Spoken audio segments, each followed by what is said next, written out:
Novels हैं उन पर बने हुए हैं। मंजू कपूर फेमस रही है अपने एक नोटेबल वर्क के लिए जिसका नाम है डिफिकल्ट डॉटर्स, और इसी के लिए इन्हें कॉमनवेल्थ राइटर प्राइज भी मिला हुआ है 1999 के अंदर। ऐसे ही कई सारे और भी रचनाएं हैं, जैसे कि इन्होंने ए मैरिड वुमन लिखा, होम लिखा, द इमिग्रेंट्स लिखा, ब्रदर्स लिखा। इसके अलावा इन्होंने कई सारी ऐसी छोटी छोटी चीजें लिखी हैं जो बहुत ज्यादा पॉपुलर बनाती हैं। चलो आओ इनके बारे में जानते हैं क्या क्या खास बात है। अपन थोड़ा सा जानेंगे, ज्यादा आउटलाइन नहीं, ज्यादा गहराई से नहीं, केवल आउटलाइन जानेंगे जिससे कि हम लोग क्वेश्चन कर पाएं। देखो सभी को नमस्कार, गुड मॉर्निंग। तो कपूर, अगर हम बात करें मंजू कपूर, ठीक है, इनके अगर जन्म की बात करें तो इनका जन्म 1948 अमृतसर में हुआ था, इंडिया। देश आजाद होने के शायद एक साल बाद ये मामला, ठीक है, एक साल बाद इनका जन्म हुआ है। देश के आजाद होने के एक साल बाद, तो मतलब काफी प्रभावित रहेंगे देश की आजादी से, भारत पाकिस्तान विभाजन से, ठीक है ना, करोल बाग पर या फिर एक बाबरी मस्जिद का जो इशू इन्होंने उठाया हुआ है, तो अपने नॉवेल्स के माध्यम से ये इशूज उठाए हैं। तो ये 1948 में इनका जन्म हुआ। फिलहाल ये वर्तमान में क्या है, प्रोफेसर हैं। कहां पर लेक्चरर हैं इंग्लिश के, प्रोफेसर कहां पर है, दिल्ली यूनिवर्सिटी मिरांडा हाउस के अंदर, ठीक है ना। तो ये वहां पर है। तो अभी इनके बारे में पढ़ेंगे, तो पहले इनके बारे में थोड़ा सा जान लीजिए और इसके अंदर और अपन लिख लेंगे, हमने पूरा एक पेज खाली लिया हुआ है, ठीक है ना। नोन, ये जानी जाती हैं अपनी इंसाइटफुल, अपना अंतर्दृष्टि और नुएंस और सूक्ष्म और ट्रायल यानी चित्रांकन के लिए। मतलब वो क्या है कि जो हमारे कैरेक्टर्स होते हैं, प्रोटैगनिस्ट होते हैं, या इनके जितने भी उन्होंने कैरेक्टर्स के अंदर बनाए हुए होते हैं, उनका आंतरिक विचारधाराओं को दिखाती है और सूक्ष्म चित्रांकन करती है भारतीय महिलाओं की नेविगेटिंग करती हुई पर्सनल एंड सोसाइटल चैलेंजेस। क्या है आपको पता है कि इंडियन सोसाइटीज ट्रेडिशनल और कन्वेंशनल थॉट से जूझ रहे थे। कई ऐसी महिलाएं थी जहां पर उनकी स्थितियां सुधारने में आ रही थी, थोड़ी महिलाओं की स्थिति सुधारने में आ रही थी। अब महिलाएं क्या है, अपने आप को पारिवारिक शिकंजों में बांध कर नहीं रखना चाहती थी, वो अपने आप को फ्रीडम चाहती थी, लिबर्टी चाहती थी, वो अपने आनंद चाहती थी, सेक्सुअल प्लेजर चाहती थी। तो इस तरीके से क्या है कि वो महिलाएं बाहर आने लगी, समाज में बाहर आने लगी, उभरने लगी। तो उस इन स्थितियों को यहाँ पर वर्णन किया गया है नॉवेल्स के माध्यम से। तो चलो हम चलते हैं मंजू कपूर के बारे में। तो इनका जो शादी है, ठीक है ना, इनकी शादी गन नाम के व्यक्ति से हुई थी, गन डालमिया नाम के व्यक्ति से। ये इनके हस्बैंड है। इसीलिए इनका पूरा नाम अगर बोले मंजू कपूर डालमिया है, क्योंकि अपने हस्बैंड का सरनेम तो लगेगा ही, ठीक है ना। 1948 में इनका जन्म हुआ है। और ये याद रखना है कि लेक्चरर है या प्रोफेसर है, इंग्लिश की प्रोफेसर है, इंग्लिश प्रोफेसर।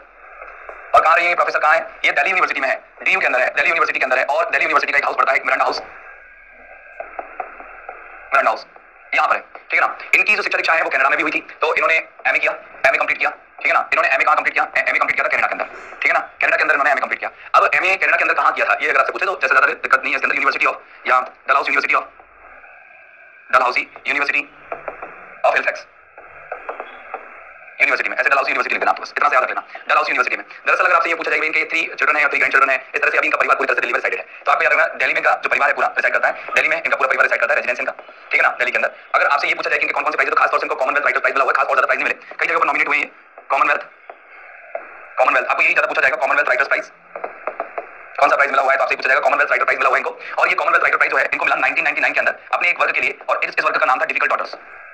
ये याद रखना आपको, डिफिकल्ट डॉटर्स के लिए ये याद रखना, खास तौर से देखो तो डिफिकल्ट डॉटर्स के लिए 3 जनरेशन इसमें दिखाई जाती है, 3 पीढ़ी दिखाई जाती है। तो डिफिकल्ट डॉटर्स के लिए इनको ये मिला हुआ है, ठीक है, ये याद रखना आप, ठीक है ना। अब इसके अगर बात करें कि और इनके कौन कौन से जो नॉवेल्स हैं या कौन कौन सी रचनाएं हैं जो फेमस हुई है, तो इनके नाम, बुक्स के नाम अगर आप याद रखना चाहें, एक ओवरव्यू, मोटा सा ओवरव्यू रखना चाहें तो आप रख सकते हैं। तो देखो एक तो इनका डिफिकल्ट डॉटर्स है सबसे पहला, अगर आप फर्स्ट नॉवेल माने तो इनका डिफिकल्ट डॉटर्स है, 1998 में इन्होंने लिखा था। अब इसके बाद आपसे ये सन वगैरह तो कोई पूछने वाला कि, लेकिन आपसे ये पूछा जा सकता है कि और कौन कौन से नॉवेल्स इनके थे। तो अगर नॉवेल्स के नाम याद रखो तो एक तो याद रखना है एक मैरिड वुमन, ठीक है ना, एक तो इनके जो नॉवेल का याद रखना है नाम, एक तो मैरिड वुमन याद रखना है, एक आपको याद रखना है द इमिग्रेंट, IMMIGRANT इमिग्रेंट, और एक याद रखना है आपको होम, एक याद रखना है आप कस्टडी।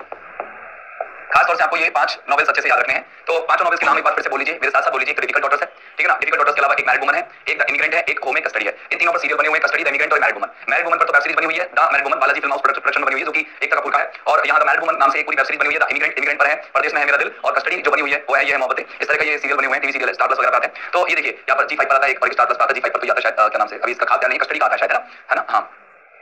हाँ, अब देखना यहाँ पर अगर हम बात करें कि ये इतना सा आपको ओवरव्यू याद रखना है, कौन कौन से पॉइंट्स याद रखने पर रिपीट कर लो भाई साहब। इनके हस्बैंड का नाम कोई नहीं पूछेगा तुमसे, मंजू कपूर डालमिया का पूरा नाम पूछ सकता है आपसे, कौन है ये, इंग्लिश प्रोफेसर है, कहां पर रहे थे, मिरांडा हाउस में प्रोफेसर है, एमए इन्होंने यहाँ कनाडा में किया, डलहौसी यूनिवर्सिटी में, एमफिल इन्होंने दिल्ली यूनिवर्सिटी में किया, एमफिल भी किया इन्होंने, पहले टाइम पर बहुत चलती थी एमफिल इंग्लिश के अंदर, तो एमफिल इन्होंने की दिल्ली यूनिवर्सिटी में, डीयू में किए एमफिल, ठीक है। इसके बाद इन्होंने दिल्ली में इनका रेजिडेंस है, कॉमनवेल्थ राइटर्स प्राइज इनको मिला हुआ है अपनी फर्स्ट नॉवेल के लिए, और उसका नाम डिफिकल्ट डॉटर्स। आपको एक ओवरव्यू तो 1 मिनट के अंदर याद हो गया होगा। अब बात करते हैं साहब कि ये इनकी कोर थीम्स क्या रही हैं, किन किन कोर थीम्स पर ये लिखती हैं। इन्होंने महिलाओं के संघर्ष को दिखाया है। देखो महिला है तो महिला के संघर्ष पर ज्यादा लिखेंगी, क्योंकि आप जितने भी विमेन राइटर्स देखोगे तो महिलाओं के संघर्ष पर लिखती है, क्योंकि वो लगभग सेमी ऑटोबायोग्राफिकल फिक्शंस लिखते हैं, कई ऐसी फिक्शंस लिखते हैं जिसमें वो अपनी आप भी दिखाते हैं, अपनी अंतर्दृष्टि, अपना ज्ञान भी दिखाते हैं, अपने खुद के संघर्ष को भी रिप्रेजेंट करते हैं। भाई संघर्ष किसके लिए करती है महिला, पहचान के लिए और अपनी स्वतंत्रता के लिए। आपको पता है कि हमारी इंडियन जो फैमिलीज हैं, मिडिल क्लास और खास लोअर मिडिल क्लास फैमिलीज, तो ये फैमिली ज्यादातर महिलाओं पर शिकंजे कस करती हैं। शिकंजे मतलब समझे, महिलाओं को कन्वेंशंस और ट्रेडिशंस में बांध के रखती हैं, उनकी खुद की इच्छाओं को दमन कर देती हैं, जो भी इच्छाएं होती हैं महिलाओं की उनको दमन कर देती हैं। मैरिज और पैट्रियार्की इसमें दिखाया गया है कि पितृसत्ता होती है और शादी मतलब पुरुषों की चलती है, महिलाओं का कुछ नहीं चलता। शिक्षा और परंपराओं में बात है कि जिस तरह से इंसान परंपरागत विचारधारा में रहता रहता है तब तक तो वो सारी चीजों में जंजीरों में जकड़ा हुआ रहता है, उसे कोई परेशानी नहीं फील होती। लेकिन जैसे वो शिक्षित हो जाता है तो उसे लगता है कि ये जो चेंज है ना मेरे ऊपर, ये बंधन है, पारिवारिक बंधन, ये गलत है, तो वो उनसे आजाद होना चाहता है। इसके अंदर लैंगिक और भावुक लिबरेशन भी है, मतलब कई ऐसी घटनाएं होती है जहां पर महिलाएं लैंगिक रूप से स्वतंत्र होना चाहती हैं, ठीक है ना, जैसे कि खासतौर से मैरिड वुमन में सेम सेक्सुअल रिलेशनशिप के बारे में बात की गई है। तो सेक्सुअल और इमोशनल लिबरेशन, भावुक लिबरेशन की बात भी है, मतलब भावुकता के साथ वो आजादी भी प्राप्त करना चाहते हैं। डायस्पोरा एंड कल्चरल कॉन्फ्लिक्ट है, मतलब संस्कृतियों में क्या है बदलाव होते हैं। एक इलाके को, जैसे इमिग्रेंट के अंदर क्या होता है कि जो नीना है वो अपने इलाके को छोड़ करके कहां दिल्ली से कहां जाती है, वो कनाडा जाती है और कनाडा जाकर रहती है, वहां पर कल्चरल ट्रांसफर भी होता है, फैमिली स्ट्रक्चर दिखाए जाते हैं, जनरेशन डिफरेंस दिखाए जाते हैं, पुरानी मतलब 3 पीढ़ियों और 2 पीढ़ियों के बारे में इसके अंदर बातें चलती हैं। चलो अब बात करते हैं साहब राइटिंग स्टाइल। इनका राइटिंग स्टाइल खासतौर से क्या रहा है, अगर आपसे ना कि इनका राइटिंग स्टाइल रहा है रियलिस्टिक, कैसा रहा है इनका राइटिंग स्टाइल, रियलिस्टिक रहा है एंड नुएंस्ड, नुएंस्ड होता है सूक्ष्म, नुएंस्ड नरेशंस रहे हैं, नुएंस्ड नरेशंस रहे हैं। इन्होंने psychological depth of women's behaviour, psychological depth, इन्होंने मनोवैज्ञानिक गहराई दिखाई है ना, ऑफ विमेंस, महिलाओं की इमोशंस की, कि महिलाएं कितनी इमोशनल होती हैं, और मनोवैज्ञानिक ज्यादातर इन्होंने क्या दिखाई है, गहराई दिखाई है, मनोवैज्ञानिक रूप से महिलाएं कितनी ज्यादा क्या होती हैं, मतलब गहरी विचारधाराओं में होती हैं, उसके बारे में दिखाया है। यहाँ पर इन्होंने रिप्रेजेंटेड किया है, रिप्रेजेंट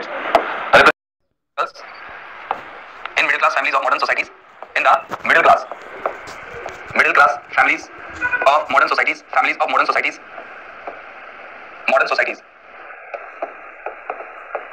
ठीक है ना। इन्होंने ऐसी महिलाओं को रिप्रेजेंट किया है कि ज्यादातर प्रोटोगोनिस्ट रहे हैं। वो प्रोटोगोनिस्ट कौन रहे हैं, इनके हीरो या नायक कौन रहे हैं, इनके नायक ज्यादातर रहे हैं कौन, इनके प्रोटोगोनिस्ट ज्यादातर विमेन रही हैं, महिलाएं रही हैं इनकी नायिका, ठीक है ना। महिलाओं पर इन्होंने अपनी रचना लिखी है खासतौर से, ठीक है, और किस पर लिखी है, महिलाओं पर अपनी इन्होंने रचना लिखी है। और दूसरी बात, महिलाओं को प्रोटोगोनिस्ट बनाया है। एक और खास बात आपको याद रखना है कि इन्होंने क्या है, आउटवर्डली जो महिलाएं हैं, आउटवर्डली तो महिलाएं नॉर्मल होती हैं, आउटवर्डली महिलाओं को नॉर्मल दिखाया है, और इन्होंने कहा इनवर्डली जो है ना, इनवर्डली महिलाएं क्या है, इनवर्डली महिलाएं कॉम्प्लेक्स होती हैं, या इनवर्डली महिलाओं की कॉम्प्लेक्सिटी को बताया कि कितने तरीके से इमोशनल कॉम्प्लेक्सिटी को झेलनी पड़ती है। इन्होंने खूब स्ट्रीम ऑफ कॉन्शियसनेस का खूब यूज किया है, बार-बार अतीत में गई है, बार-बार वर्तमान में, जैसे थॉट्स आते गए वो लिखते गए, स्ट्रीम ऑफ कॉन्शियसनेस का यूज किया है, और इंटरनल मोनोलॉग्स का भी इन्होंने यूज किया है, एंड इंटरनल मोनोलॉग्स का भी इन्होंने यूज किया है। ये लो सारी राइटिंग स्टाइल है इनकी, और कई के कैरेक्टर्स को बोले हैं, मल्टीपल नरेशंस देखने को मिलेंगे अलग-अलग कैरेक्टर्स के द्वारा। तो ये इनकी राइटिंग स्टाइल है, ये खास आपको इतना ज्यादा ध्यान रखना है राइटिंग स्टाइल पर, आपको तो बस छोटी-मोटी चीजें देख लेना, दिमाग में जो सेट हो जाए, ठीक है ना।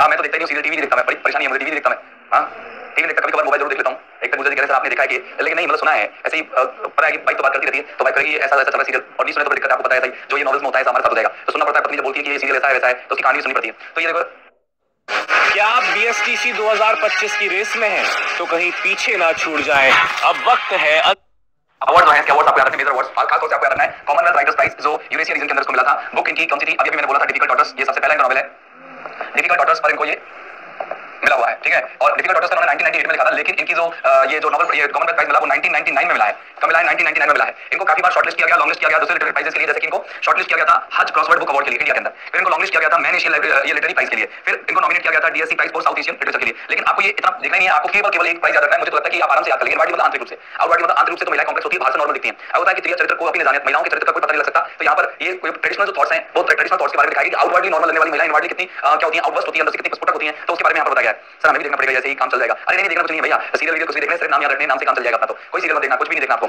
ठीक है। अब बात करते हैं साहब, ये लीजिए ये देखो सीरियल है, तो बुक्स एंड सीरियल फॉर्म्स, अगर अपन देखें सीरियल फॉर्म्स में जो बुक्स इनकी चल रही है वो कौन कौन सी है, ये कुछ सीरियल है आपने अगर देखा हो, काफी बार देखा होगा जी5 के अंदर, तो ये है मोहब्बतें, ये सीरियल जो बना हुआ है इनके एक नॉवेल पर बना हुआ है जिसका नाम है कस्टडी, कस्टडी नाम के नॉवेल पर बना हुआ है। और ये जो सीरियल है कस्टडी पर बना हुआ है, और ये बनाया किसने था, एकता कपूर का प्रोडक्शन हाउस है, एकता कपूर नाम सुना होगा आपने, तो एकता कपूर का प्रोडक्शन हाउस है और उसका नाम बालाजी प्रोडक्शन है, ठीक है ना। तो उसमें ये बना हुआ है परदेश में है मेरा दिल, ये आप देख रहे हो परदेश में है मेरा दिल, ये इधर की तरफ ये सीरियल का नाम है। और ये जो सीरियल है ये किस बुक पर बना हुआ है, इमिग्रेंट पर पूरी तरह से आधारित है, द इमिग्रेंट। दरअसल ये इसलिए है क्योंकि एक एंटोन नाम की पुरुष, अंग्रेज पुरुष से एक नीना नाम की महिला को क्या होता है, प्रेम हो जाता है। दरअसल उसकी शादी हो चुकी है, ठीक है ना, आनंद नाम के व्यक्ति से शादी हो चुकी है, डेंटिस्ट है, डॉक्टर है कनाडा में, लेकिन फिर भी वो उससे सेटिस्फाइड नहीं है, और उससे संतुष्ट ना होने की वजह से एक लाइब्रेरी में काम करते समय उसकी मुलाकात एंटोन नाम के अंग्रेज से होती है, और वहीं उससे प्रेम होने लग जाता है। तो परदेश में है मेरा दिल, ये इस तरीके से कुछ लिखा हुआ है। द मैरिड वुमन, दरअसल मैरिड वुमन एक वेब सीरीज है, और इतना से याद रखना, आपको ज्यादा याद रखना, सारे एकता कपूर के हैं, ये ध्यान रखना, नाम याद रखना, ज्यादा दिक्कत नहीं है। और ये जो बना हुआ है इनकी नॉवेल मैरिड वुमन पर बना हुआ है, होमो ये मान लीजिए ये सेम सेक्स को दिखाता है, सेम जेंडर सेक्स को दिखाता है। दो महिलाएं होती हैं और वो अपने एक दूसरे से, दोनों महिलाएं क्या करती हैं, वो क्या करती हैं, सेक्सुअल प्लेजर एक दूसरे में ढूंढ लेती है। तो चलो अपन के बारे में थोड़ा सा डिस्कशन करते हैं आगे की तरफ। देखिए अगर हम डिफिकल्ट डॉटर्स की बात करें तो डिफिकल्ट डॉटर्स 1998 के अंदर ये लाहौर और दिल्ली के अंदर, लाहौर और दिल्ली के अंदर क्या है, ये पूरी तरह से रचा गया है। लाहौर अमृतसर कह दो,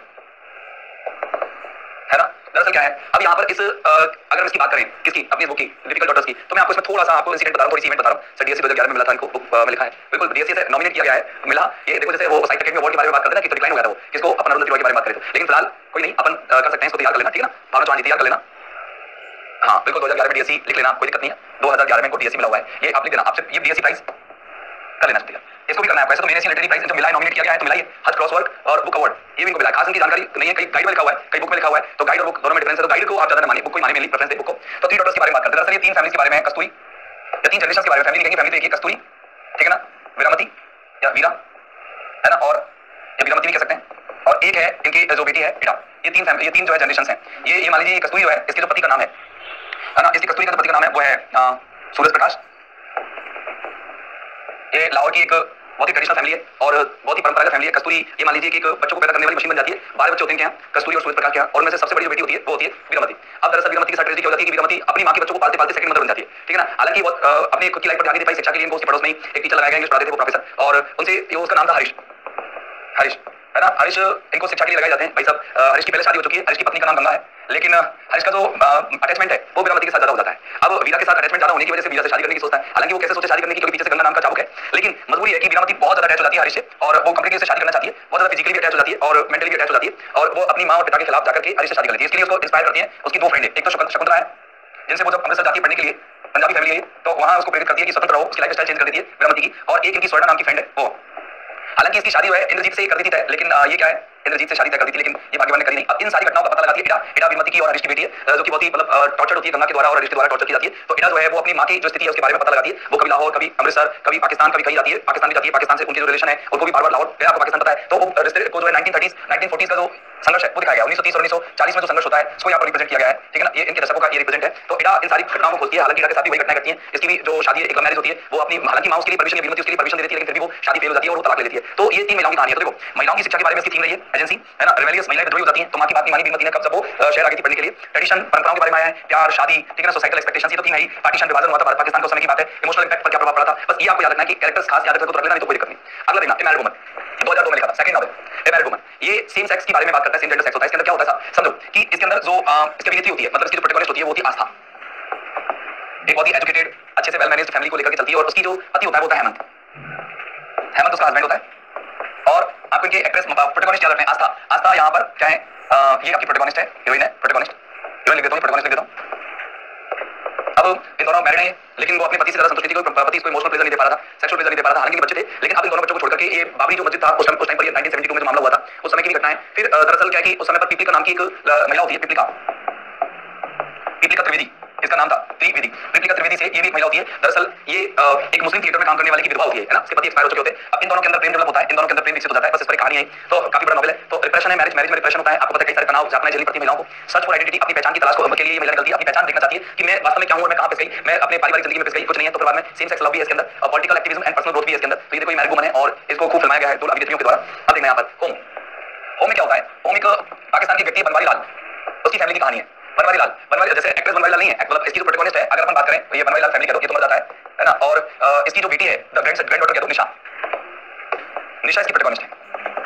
दरअसल निशा कौन है वो मैं आपको बताता हूं, थोड़ा सा आइडिया देता हूं। प्रोटैगनिस्ट ये क्या करते हैं, ये क्लॉथ मर्चेंट है, या जो मान लीजिए कि शॉप खोल लेता है बिजनेसमैन है, और ये दुकान खोलता है कहां करके, दिल्ली आकर के, बिजनेसमैन है और लाहौर से दिल्ली आकर के ये दुकान खोल लेता है, पाकिस्तान से दिल्ली आ जाता है और यहाँ पर एक शॉप चलाता है। क्या चलाता है ये, शॉप चलाता है। क्या चलाता है, शॉप। और शॉप किसकी, साड़ियों की, सारी शॉप है, कपड़ों क्लॉथ स्टोर कह सकते हो आप इसे, एक क्लॉथ स्टोर है। इसके 3 बच्चे हैं और तीनों बच्चों में कौन कौन के क्या क्या नाम है। एक का जो नाम है वो है प्यारेलाल, प्यारेलाल, एक है यशपाल और एक सुनीता,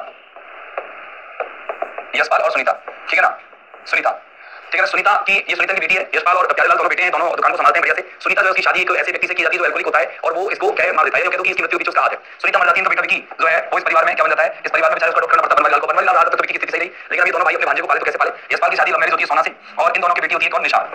उस निशा के ऊपर कहानी है। तो निशा किस तरीके से अपने आप को प्रताड़ित फील करती है, किस तरीके से सप्रेस फील करती है, ये उसी की कहानी है। तो छोटा मोटा मैंने आपको हल्का सा आइडिया दिया है। जेंडर इक्वलिटी के बारे में आया कि फैमिली स्ट्रक्चर में जेंडर इक्वलिटी के बारे में आया, ठीक है ना। और साइकोलॉजिकल ट्रॉमा भी है इसके अंदर, ठीक है ना, क्योंकि जो इसके निशा के साथ जो है सेक्सुअल क्या होता है, हरासमेंट होता है, बहुत ज्यादा उत्पीड़न होता है। मॉडर्निटी और ट्रेडिशन के बारे में है, पीढ़ियां देखो काफी बदल गई हैं। फीमेल इकोनॉमिक इंडिपेंडेंस के बारे में भी यही कहानी। तो आपको बस एक प्रोटैगनिस्ट याद रखना है इसका, और खास तौर पर याद रखना। अगला है इमिग्रेंट, ठीक है ना। इमिग्रेंट को याद रखना। इमिग्रेंट दरअसल कहानी है नीना नाम की एक educated, well educated English teacher की, लगभग 30 वर्ष की होती है इंग्लिश टीचर नीना। और ये क्या करती है, दिल्ली यूनिवर्सिटी में पढ़ाई होती है, दिल्ली यूनिवर्सिटी में पढ़ाई होती है इंग्लिश टीचर के रूप में, इंग्लिश लेक्चरर होती है। और इसकी शादी इसकी मां जो है तय कर देती है, अखबार में न्यूज़पेपर में निकाल देती है। तो इसकी शादी एक कनाडा के डेंटिस्ट, कनाडा के जो डेंटिस्ट है, ये इसकी प्रोटैगनिस्ट है, ठीक है, ध्यान रखना, ठीक है ना। कनाडा का एक डेंटिस्ट है और उसका नाम है आनंद, आनंद, उससे इसकी शादी हो जाती है, ठीक है ना। अब आनंद जो है इसको कनाडा ले आता है, कनाडा ले आता है तो उसे पता लगता है कि उसे सेक्सुअल प्लेजर देने में सक्षम ही नहीं है, वो तो उसके साथ तो थेरेपी चल रही है, बड़ी परेशान रहती है बेचारी, क्या करे, इमोशनली बहुत टॉर्चर थी, क्योंकि ये बात उसने पहले बताई नहीं थी शादी से पहले। अब शादी से पहले बता दी थी, न्यूज़पेपर से हुई थी इसकी शादी, भैया अखबार के एडवर्टाइजमेंट, मैट्रिमोनियल कॉलम से हुई थी। तो नीना जो है इमोशनली और फिजिकली किससे जुड़ जाती है, एंटोन नाम के अंग्रेज से जुड़ जाती है। एंटोन नाम का एक इंग्लिशमैन होता है उससे जुड़ जाती है, और ये उसी से इंग्लिशमैन, ये उसी से प्रेम और स्नेह में ये जुड़ जाती है, पूरी तरह से उसी से लगाव रखती है। और बस उसी के बारे में तो डायस्पोरा है, ये दिखाया गया है कि अपनी कहीं India Canada, India and Canada के बीच में डायस्पोरा दिखाया गया है, मतलब शिफ्ट दिखाया गया है कि इनकी कल्चर कैसे शिफ्ट होती है। इमिग्रेंट एक्सपीरियंस यहाँ पर देखने को मिलता है, मैरिटल डिसइल्यूजनमेंट यहाँ पर देखने को मिलता है, कल्चरल अलाइनेशन, बिल्कुल संस्कृतियां दोनों देशों की अलग-अलग होती है, women's sexuality and emotional need की, महिला की भावुकता की आवश्यकता और लैंगिक आवश्यकता क्या होती है इसके बारे में दिखाया गया है। अब बात करते हैं कस्टडी। हाँ, कस्टडी की जो एक्ट्रेस है, अगर कस्टडी की बात करें, कस्टडी काफी बड़ा अपन कह सकते हैं कि काफी बड़ा नॉवेल कह सकते हैं कस्टडी को, ठीक है ना। दरअसल इसकी जो प्रोटैगनिस्ट है वो शगुन नाम की महिला होती है, प्रोटैगनिस्ट होती है। शगुन की शादी रमाना से होती है। रमाना इसके हस्बैंड का नाम होता है। दोनों खूब अच्छे से जी रहे होते हैं और इनके जो बेटे होते हैं, एक आरुष होता है, एक रूपा होती है। एक बेटा और एक बेटी होता है। तो इनका सन जो होता है उसका नाम है आरुष और इसकी जो डॉटर होती है उसका नाम है रूपा, ठीक है ना। आरुष और रूपा की कहानी, अब दोनों बहन भाई जो है काफी, ठीक है, देखो बहन भाई है आरुष और रूपा, इनकी कहानी है। तो दरअसल ये स्थिति जो है शगुन की है। शगुन क्या करती है, शगुन का सुबह शगुन से होती है। शगुन क्या करती है, शगुन रमाना के बॉस अशोक से एंगेज होती है। अशोक, इसका प्रेम अशोक से हो जाता है। एक इसका रमाना बॉस है, एक न्यूज़पेपर एजेंसी में काम करता है, ये रमाना का बॉस है, रमाना बॉस, और उससे क्या है अटैच हो जाती है, इमोशनली फिजिकली अटैच हो जाती है और वो उसी से शादी कर लेती है। किससे, अशोक से, और चली जाती है विदेश रहने के लिए, फॉरेन अमेरिका चलेगी साहब। अब चलेगी तो क्या हुआ, अब रमाना बेचारा अकेला रह गया परेशान और वो केस कर देती है कि आरुष को मेरे पास छोड़ा जाए। किसके लिए, आरुष को मेरे पास छोड़ा जाए, ऐसा केस कर देती है। अब केस कर देती है तो क्या था कि आरुष कस्टडी में रहता है, कोर्ट की कस्टडी में रहता है, ठीक है ना। अब बाप जो है अपनी दोनों बेटियों को प्राप्त करना चाहते हैं कि मां ऐसे रास्ते पे चलेगी तो क्या संस्कार देगी। तो दरअसल क्या है कि शगुन की ये रमाना जो है उसको भी प्रेम हो जाता है एक ऐसी महिला से जो बहन है और विधवा है, मतलब बांझ है और विधवा महिला है और उसका नाम है इशिता। अब इशिता ये एक क्या है कि एक बैरन महिला कह दो या एक चाइल्डलेस महिला कह दो जिसके बच्चे नहीं है, चाइल्डलेस महिला है, और एक ऐसी जिसको अपन कह सकते हैं डाइवोर्स महिला है। इससे शादी किसकी हो जाती है, ये शादी कर लेती है रमाना से। रमाना जो है उसके जो बच्चे हैं कौन, आरुष और रूपा, इन दोनों को बहुत ज्यादा प्यार करती है क्योंकि खुद तो चाइल्डलेस है तो इनको अपनी मातृत्व का प्रेम देती है। वो खुद चाइल्डलेस है, खुद मदर नहीं बन पाई, लेकिन वो उसके अंदर मदरहुड बहुत ज्यादा है, मातृत्व का भाव बहुत ज्यादा है और वो अपने पति के जो दोनों बच्चे हैं, अपनी जो सौतेली पत्नी है या सौतेली जैसे सौतेली कहते हैं, तो सौतेली की जो बेटियां है उनको पूरा प्यार देती है, भरपूर प्यार देती है अपनी मां की तरह। तो बस एक छोटी सी से ये कैरेक्टर्स मैंने आपको बताए थे। अब देखो यहाँ पर क्वेश्चन कैसे आएंगे। अगर मैं डिफिकल्ट डॉटर्स की बात करें तो वीरमती कौन है, तो वीरमती का याद रखना कि वीरमती यहाँ पर कौन है। वीरमती का लव इंटरेस्ट किसके अंदर है, रमन के अंदर, रमाना या रमन के दो, आनंद के अंदर, हरीश के अंदर या फिर राकेश के अंदर। तो इसका जो प्रेम है वो किससे है, हरीश से है। अगला देखना कि which of the Manju Kapoor novel explore same sex love, ये पूछा जा सकता है आपसे, सेम सेक्स लव किसके अंदर आया, दो महिलाओं के बीच में जो पिपलिका और आस्था, इन दोनों महिलाओं के बीच में जो सेम सेक्स लव डेवलप हुआ था, ये किसके अंदर था, ये एक मैरिड वुमन के अंदर आपको देखने को मिलेगा, ये आप याद रखना। चलिए बताइए, immigrant is primarily set, immigrant नाम का जो नॉवेल है ये प्राइमरली सेट हुआ है किन दो कंट्रीज के अंदर, बताया था मैंने। इमिग्रेंट में आपको तनीना कहां चली जाती है, सर आपने जो सीरियल बताया कि लेखक एक कपूर है, मंजू कपूर नहीं, लेखक तो एक मंजू कपूर है, लेकिन जो सीरियल बनाए हैं, सीरियल लेखक नहीं होते, सीरियल स्क्रिप्ट होती है जो नॉवेल से निकाली जाती है, स्क्रिप्ट है वो, सीरियल हमेशा स्क्रिप्ट होते हैं और नॉवेल मंजू कपूर ने लिखा, उस पर स्क्रिप्ट बनाई एक कपूर के प्रोडक्शन हाउस ने, एक कपूर ने कुछ नहीं बनाया, प्रोडक्शन हाउस ने बनाया। बिल्कुल, क्या आइडिया ले लेते हो। इंडिया एंड कनाडा के बारे में ऐसी है, इंडिया और कनाडा। अगला क्वेश्चन देखो, which of the following is Manju Kapoor debate novel. आपसे डिबेट नॉवेल पूछा जाए कि इनका जो डिबेट नॉवेल था, फर्स्ट नॉवेल था, वो कौन सा था, डिफिकल्ट डॉटर्स। आपको ये लगाना डिबेट नॉवेल था ये, तो मैं आपको वही लिख देता हूं इसको एक बार कि डिबेट नॉवेल था, क्या लिख देता हूं, डिफिकल्ट डॉटर्स। ये डिफिकल्ट, ये क्या था, डिबेट नॉवेल था, ये लिख लेना आप, है ना, डिबेट नॉवेल। इनका फर्स्ट लाइफ जो करियर का जो पहला नॉवेल था ये इनका। अगला देखना, which novel by Manju Kapur was adapted into the TV serial ये है मोहब्बतें। ये इसके अंदर कौन सा ये दिया गया है, बताना। जो टीवी सीरियल है ये है मोहब्बतें, इसमें कौन सा दिया गया है, द इमिग्रेंट या कस्टडी या होम या डिफिकल्ट डॉटर्स। तो आपको याद रखना कि ये है मोहब्बतें किसके, कस्टडी का है। द इमिग्रेंट का कौन सा है, परदेश में है मेरा दिल, ये इमिग्रेंट का है, ठीक है ना। अब यहाँ पर आप लोगों को क्या याद रखना है, बस इतने से मैंने आइडिया दिया था आप लोगों को, बाकी 1 सेकंड का क्वेश्चन निकाल के देखना, आपसे हो जाएंगे, ठीक है। तो बाकी के क्वेश्चन की चर्चा हम आगे करेंगे जब हम कंप्लीट इनका सारे ऑथर्स का एक साथ लेकर के चलेंगे, तब 2024 तक